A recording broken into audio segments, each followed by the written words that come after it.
Petit b, vocabulaire.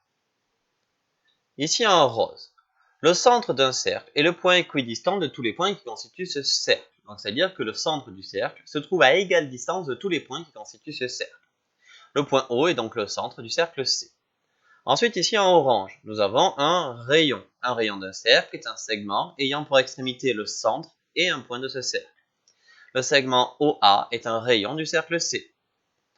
Ensuite, ici en vert, c'est un diamètre. Un diamètre d'un cercle est un segment ayant pour extrémité les deux points de ce cercle et contenant son centre.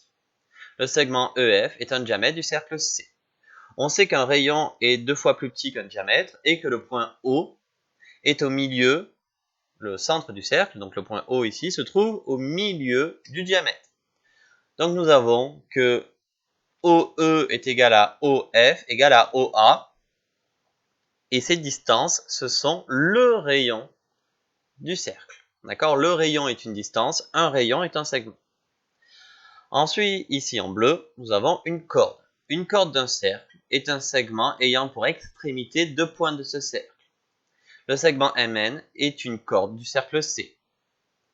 Et enfin, ici en rouge, nous avons un arc de cercle. Un arc de cercle est une portion de cercle comprise entre deux points de ce cercle. La portion de cercle MN, regardez la notation, comprise entre M et N, est un arc de cercle de C.